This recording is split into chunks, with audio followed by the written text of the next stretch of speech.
Hello and welcome to the MCQ lecture series. So today I have MCQs with respect to banking 3, which is the special paper for TY BCom students. So let's get started. The first MCQ is, which of the following is not an essential feature of a promissory note or a bill of exchange? Not an essential feature here I'm looking at. First is it has to be in writing. Okay. Second is conditional.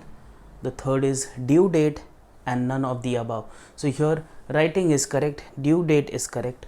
It has to be unconditional rather than conditional. Yeah, so therefore this is not a feature, this is not the feature. Conditionality, it has to be unconditional, so this is not an essential feature.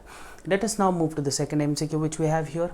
Section 6, again we are looking at particular section of the Negotiable Instruments Act of 1881. Defines what? Promissory note. No, this was section 5. Bills of exchange, sorry, this was section 4, this was section 5.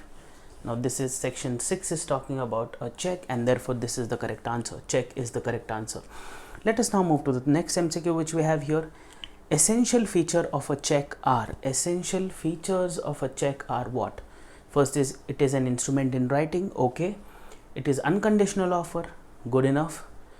It is looking at certain sum of money only. Certain sum of money only.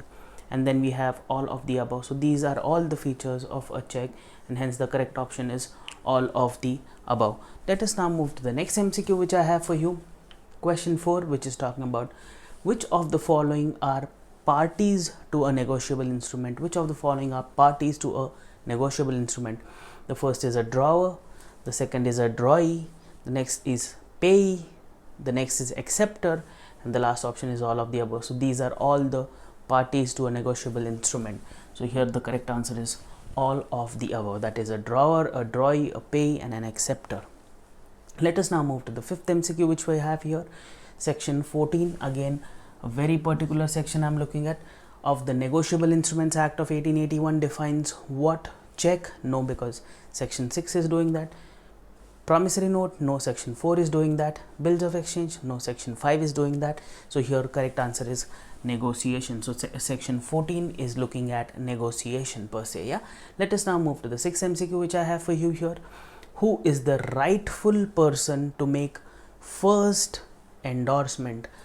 Rightful person to make first endorsement, whether it is a drawer, whether it is a payee, whether both A and B, that is drawer and payee together, or none of the above. So here the correct answer is the rightful person to first endorse a negotiable instrument is a payee.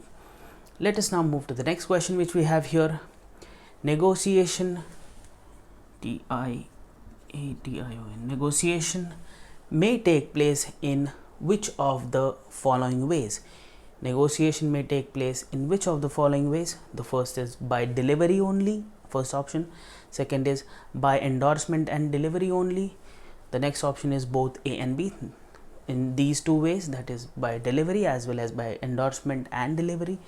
And the next is none of the above. So here the correct answer is both A and B. So I hope these MCQs will help you. Please stay tuned. I'll be making more videos. Thank you.